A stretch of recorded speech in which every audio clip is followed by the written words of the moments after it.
Oh, sorry, was that incredibly boring to watch? Well, that's what a majority of this game is.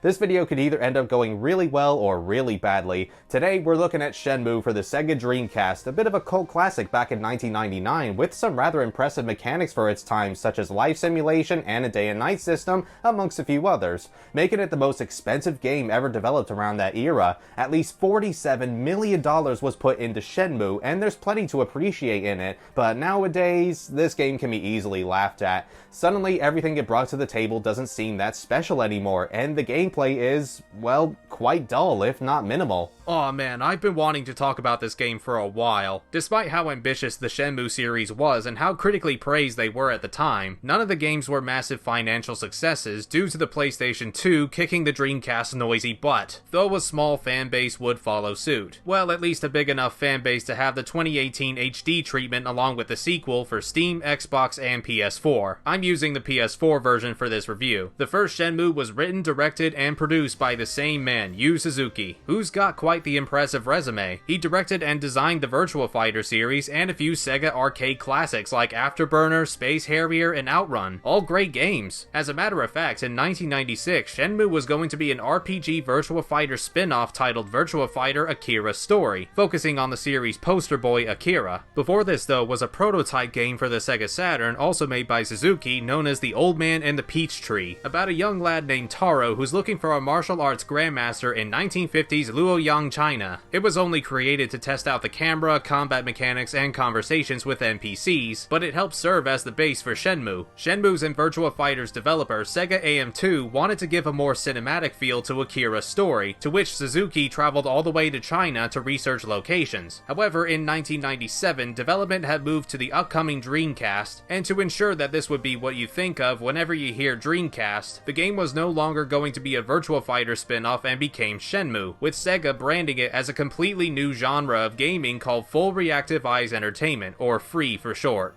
That must have been confusing. So instead of taking place in China, Shenmue was going to set in Yokosuka, Japan, around Dobuita, and the story is pretty basic. It's 1986 and you control 18-year-old Ryo Hazuki, a martial artist in training where upon returning to his family dojo, his father is being threatened by a Chinese man called Lan Di over an artifact known as the Dragon Mirror. Ryo tries to fend off Lan Di, but he ends up being overpowered by him. This causes the father to spill the beans about where the mirror is, and after Lan Di informs us that the father apparently ended the life of another Chinese man in the past, Lan Di proceeds to kill the father, who ends up dying in Ryo's arms. Lan Di escapes, but Ryo swears vengeance for his father's death, and the whole series is basically just one giant investigation at that point. Ryo will meet plenty of wacky characters, get into some fisticuffs, and slowly put the pieces together about where Lan Di is and what his father had gotten himself into. Pretty simple plot, but it works well enough for a video game. I and many others have compared Shenmue to Sega's more popular Yakuza series, but I think there are some notable differences to make them distinct from one another. Yakuza's more about over-the-top brawling action with some silly side stories, whereas Shenmue is more grounded and slow, taking its time to flesh out the narrative and build up the fights so that they feel more grand. Something similar to a Bruce Lee movie. Not to say Yakuza doesn't expand its characters too, but Shenmue prioritizes establishing relationships between characters over mindless fistfighting. However, in my opinion, even though I think the Yakuza series doesn't have the deepest of stories, with maybe a few exceptions, they're way more fun to play as games because of the stylish combat. Shenmue, I think, would have been simply better off as a movie than a game, since it's about 90% cutscenes and dialogue anyway. Oh, you thought the Metal Gear Solid games were too chatty? Brother, you have not seen anything yet. Most of what you do in the game is running around talking to NPCs to try and reach your next clue to finding Lan Di. And there's so little combat in the game anyway, so why not turn Shenmue into a movie? Actually, that's kinda what they did, by splicing the game's cutscenes and releasing it on DVD as well as select Japanese theaters, titling it Shenmue the Movie. It's not made like an actual film, I know, but if a game was so story-focused that the cutscenes got shown on the big screen, that should probably tell you that your game needs more, well, game. By the mother of all coincidences, just as I was making this video, a Shenmue anime series has been announced and currently in the works, which I am willing to give a try. I can see it working better as an anime than a game. And I'm not kidding when I say the quote-unquote gameplay is talking to every NPC imaginable, just so they can give you a vague hint of where to go next. Rarely, and I mean rarely, actually engaging in hand-to-hand combat. Now, before I get into the negative stuff, I'll discuss a couple of things that did quite impress me while playing Shenmue. One of them is definitely the graphics. Yeah, it doesn't look amazing nowadays and the movements can be a bit awkward, but for a Dreamcast title released in 1999 where 3D games were still in its infant stages, this is pretty damn good. Character models are nicely detailed. I'm amazed I didn't find any NPCs that look the same as one another, especially around that era of gaming, and Yokosuka has a unique charm to it. I believe photos were taken in the real place for reference. It's somewhere I wouldn't mind visiting sometime. The only issue I have is in regards to the HD versions, which frequently switch aspect ratios between cutscenes and gameplay. There's no FMV in Shenmue, so I'm not quite sure why it's like this. Maybe it was to do with the camera, but either way, that's the only disappointing thing about the visuals I could find. The other thing that intrigues me about Shenmue is that the NPCs will have specific things to do at specific times of the day, mostly just going to work. So you have to take that into account while trying to find your next clue. That as well as the day and night system. Like in real life, stores containing important NPCs will only open between certain hours, but luckily you don't have to memorize where and when the next person is, as after obtaining hints from other NPCs, Ryo will jot them down in his journal, letting you flick through it at any time. You've also got a clock on the top right of the screen to keep track of time, so it's all a matter of making sure you don't miss any appointments. This scheduling mechanic was all done 1 year before Zelda Majora's Mask, and I think it's an interesting concept, but sadly Shenmue's execution is far from great. Oh geez, where do I begin? Okay, let's start off with the citizens of Yokosuka. The shopkeepers will usually be the most useful to you since they seem to know Ryo fairly well and are quite knowledgeable about the area, but everyone else you can speak to, say the passers-by, can often be extremely rude and won't help you in any way. Ryo also has the worst goddamn interrogation skills because he'll rarely ask a follow-up question to get more answers out of someone, so 9 times out of 10 he'll only think to ask one question followed by one answer from each NPC, meaning you'll have to wander around some more, talk to another NPC, and hope they'll give you another clue. I'm sure many of you have seen the memes about Ryo asking where he can find sailors, and yeah, it is funny. It's just a shame that the actual task is annoying as all hell. Ryo can't stay up past his curfew either, otherwise he'll get nagged by Ine the housekeeper. Not Ryo's mother, the housekeeper. In fact, the only reason I know Ine's the housekeeper and that she's looked after Ryo since he was 3 is because I looked it up online, since in the game it doesn't establish who she is at all, unless there's optional dialogue I don't know about. The same goes for Fuku, a pupil of Ryo's father who lives in the Hazuki residence. Also, Ryo's 18, why does he still have a curfew? It doesn't matter anyway, because there's absolutely zero consequence for staying up late, and you still get your daily allowance. There's no point in this other than to chew your ear off. Oh, and on the subject of talking, I dare not forget the voice acting. My god, the voice acting. This is right up there with the original Resident Evil and Castlevania Symphony of the Night for just how awful it is. Everybody either sounds like they don't want to be in the recording booth at all, I'm afraid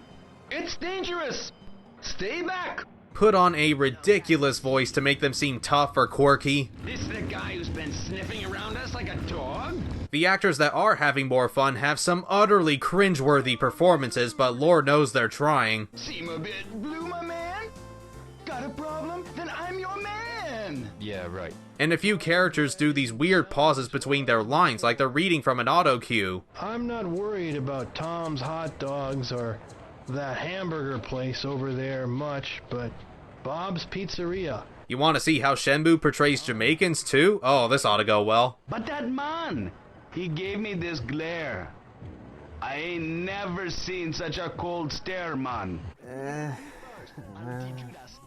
Oy vey, but let's not take Ryo himself out of the equation. He is probably the best actor in the game, but it's still pretty bad. Ryo comes across like he does not give a shit about anything that doesn't involve avenging his father, which is especially apparent when he talks to the potential love interest Nozomi. We're supposed to believe that these two have been friends for years, but maybe secretly romantically involved, and the game desperately tries to make you feel something for them. However, looking at just one of their conversations makes you realize that their relationship is incredibly phony. Today we had our college orientation, but you weren't there. Yeah, Have you decided where to go? Not yet, but if I go, it'll have karate. It's about time you started studying for the entrance exams. yeah, I know. You can really feel the emotion just leaping off the screen. And yes, as you can hear, the audio is incredibly muffled. This game was split into 4 discs, and yet it still sounds like garbage. Although to be fair, the 4th disc is more of a bonus disc with stuff like a music player, trailers for the game, these weird talking heads of Shenmue characters that tell you how to play the game, as well as some hints from Nozomi, which is kinda neat, but still. Metal Gear Solid came out a year before on 2 discs and sounded way better, although the graphics in that game haven't aged well at all. Shenmue has kinda the opposite effect. The graphics are better, but the audio is very compressed. It was the ongoing struggle to find that middle ground in order to fit onto the tiny sized discs. Unfortunately, the HD versions don't clean up the audio at all. I get that grabbing the source files probably isn't possible anymore, and again, you get used to the way it sounds, but it's still a shame it couldn't be fixed. Okay, so the cutscenes are hilariously atrocious, and I already mentioned how the gameplay's not very good either, but let's dive a little deeper into that. I shouldn't feel the need to do this given that the game's over 20 years old, but I will be spoiling everything, so take caution from here onwards. Starting with the controls, such was the case with many other games at the time, Ryo has tank-like movements. The camera will always snap to his back, but you can tilt it in any direction to get a better grasp of your surroundings, and if you need to, you can switch to a first-person view for a closer look. By default, Ryo will only move at a slow-ass walking speed, but holding down the run button will do just that, run. The strange thing though is that the run button also moves you forward without having to hold up on the analog stick. It feels weird at first, but it shouldn't take too long to come to grips with if you've played other games with a comparable control scheme, and there's nothing too demanding when it comes to world exploration. You don't have a map when it comes to exploration, sadly, and while I wouldn't say the areas are big per se, some parts do look very similar to others, so getting lost occasionally is pretty much a given. Trust me though, you'll have plenty of opportunities to learn the ins and outs of Yokosuka because there are quite a number of times in the game where you need to meet someone at a certain hour of the day, so you'll have to kill some time until then. However, and this is a really big problem, there is very little to do to pass time. The only things you have are playing a few arcade games, including a couple Sega classics like Space Harrier and Hang On. You can try and master your fighting techniques, which I honestly have no idea what it even does, and I managed to get through the game fine while barely doing any training. Aside from that, there's also the gacha machines containing toys of other Sega characters, which Ryo is super enthusiastic about. This is cool. Man, I don't think anybody's ever called Espio the Chameleon cool. I had a funny glitch happen while doing these. I managed to grab the Rystar and Knights prizes, but you never physically saw them, so it just looks like Ryo won thin air and he's really curious about it. But yeah, that's basically it in terms of what you can actually do before the story progresses. There's no feature to skip ahead to the time you need. Maybe if you stared at your watch the whole time, but that could just be a placebo effect. You can fiddle with the watch's light. That's fun, yeah. This is about half of the game right here, just a crap ton of waiting. There's a part where you need to go to a tattoo parlor while I'm looking for some punk named Charlie. The owner tells you to come back tomorrow, so I do that, but they apparently don't open until 2 in the afternoon, which doesn't seem beneficial to their business, but fine, whatever. I wait for the parlor to open, and Charlie greets me with a quick time event where after doing that, I'm asked to meet him in the arcade tomorrow at 3 p.m. But it's not possible to go to sleep until 8 p.m., so you have to waste more time just so you can move on to the next day. You can't be freaking serious. There's another moment where you need to search for a warehouse number 8, but all you have is a phone number, and the operator can't tell you the address for that number, so you have to look in a phone book. I can see the phone book is right there, but I accidentally keep talking to the woman who owns the business. You know what you need to do? You need to enter first person mode, look down at the phone book, and then select it. Maybe these two things shouldn't be so close together. They do this again when trying to look for the Phoenix Mirror, the second of the two mirrors Landy needs for reasons. Oh, but the Phoenix Mirror isn't in plain view like that. You have to search for this underground basement in the Hazuki dojo. But it's too dark to see anything, so you have to go back to the convenience store in Dobuita and buy a flashlight, as well as bulbs. Or some candles lying around that burn ridiculously quickly. However, before you unlock the underground basement, you need to find this sword that acts as a key, which is hidden away in a locked box, so you have to find the key for that, which you're apparently supposed to know is in a specific drawer in the Hazuki residence that anyone can get to. Before that, though, you have to sneak into the deeper part of the warehouses and meet with Master Chen and his son Guizong, who tells Ryo about the mirror to begin with. Christ, you think that's enough prerequisites? And you may be wondering, so where exactly does the combat come into play? Excellent question, and the answer is that your first fistfight doesn't appear until 3 hours into the game. 3 goddamn hours. The closest you have beforehand is a quick time event in the bar while looking for information on the Chinese cartel. Wouldn't that make them the triads? Shenmue's was one of the first games to actually incorporate QuickTime events, and, well, they're fine, I guess. The timing can be crazy strict at points, but it works as it should, and if you fail, there's thankfully a generous checkpoint system to start from the beginning. Hell, it's kind of actual gameplay, so I'll take it. We get our first proper battle, though, after the bar brawl, and oh,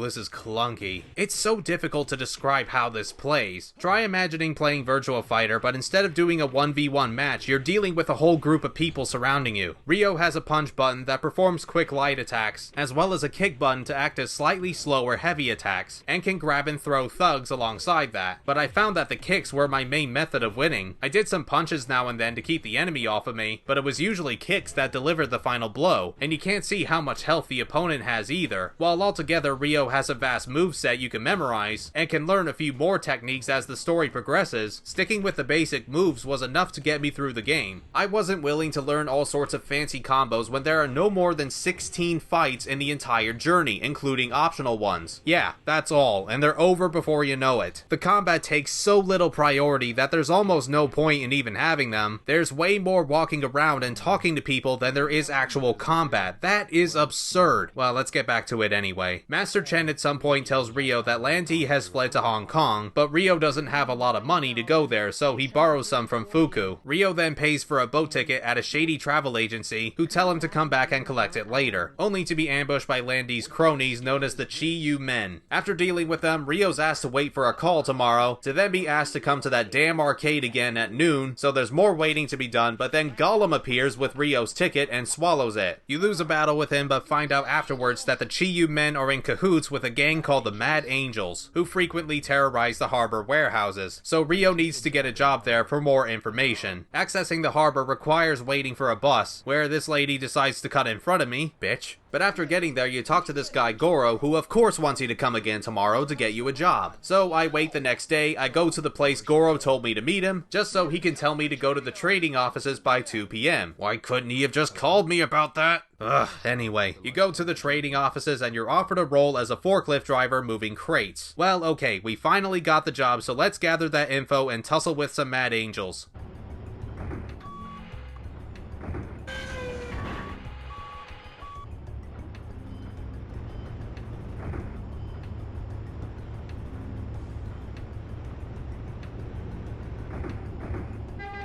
Are you for real? You actually have to do the forklift job? This is what they think is exciting gameplay? You're given a quota to fulfill during the day. I'm not sure what happens if you don't do it, but you'll have plenty of time to carry those boxes over to a different warehouse, and you're given a different map each day to tell you where to take them. Yeah, it figures the one time you actually get a map, it'd be drawn in permanent marker. But you may have heard me say each day you get a map, because yes, believe it or not, you have to come back and do this for multiple days. 5 of them, so basically this video game has turned into a 9 to 5 Monday to Friday job simulator. Hooray! I feel so sorry for anybody that did work in a warehouse back then. They'll want to come home and relax to play their new game only to find out that they're reliving their job just in virtual form. How sad is that? Somehow controlling the forklift feels better than moving on foot. Turning feels good, the accelerator and decelerator work as they should, and the camera zooms in to help you align with the crates. Admittedly, it is kinda satisfying when you reach your quota, but it's still busy work nonetheless. And why does this place allow citizens to casually wander around a bustling warehouse? There's a freaking jogger in my way. Hey, asshole, I'm trying to work here. Each day of work lasts around half an hour in real time, including lunch breaks which you need to continue killing time for. I love these. And sometimes the Mad Angels will ambush you, to which you'll easily win. You'll also get a couple of cutscenes where Goro and this teenage girl are aiming to get hitched, ew, and Nozomi visits Ryo to let him know that she's going to Canada, and they both take the least romantic photos I've ever seen. Then after your shift ends, you have to wander around and ask people about the Mad Angels. Even if you have enough information for the day though, you're still restricted from going back home until it gets late. And only a couple of those days actually give you something else to do by learning special techniques from this old man and engaging yourself in another QuickTime event. On top of that, every morning before your next shift starts, you are for some reason obligated to get up earlier in the day just to do a forklift race. A goddamn forklift race. where the track does not change, the same cutscene plays every single time, it's always the same 3 laps you do, and all you get for achieving first, second, or third place is a tiny little forklift model. This entire section is the same fucking thing for 5 whole days. Does this game respect your time, like, at all? More often than not as well, I've had the menus get stuck on me while in the cafeteria. I couldn't get out of them, so the only things I could do were either reset the game, wait for my lunch break to end, or until it gets so late I'm kicked back home. The hell's the matter with this game? And why is this dude smoking the wrong end of a cigarette? Buddy, you are so gonna regret that. Jesus Christ, I'm losing my mind. Ugh, well, after the 5 days of work and Ryo goes back home, he receives a phone call from Gollum saying that the Mad Angels are keeping Nozomi in the harbor, so he needs to rescue her. However, the buses are shut for the day, which means he needs to borrow his neighbor's motorcycle with naturally no questions asked. You play this driving minigame for a bit, beat up some of the Mad Angels, and make it to Nozomi and meet the Mad Angels leader, Terry. Terry makes a deal with Ryo that if he can beat up Guizong, he'll take him to Land D. Ryo agrees and takes Nozomi home via the motorcycle in what's supposed to be a sweet scene with a nice song in the background, but the singer really struggles to hit the high notes and completely takes you out of the immersion.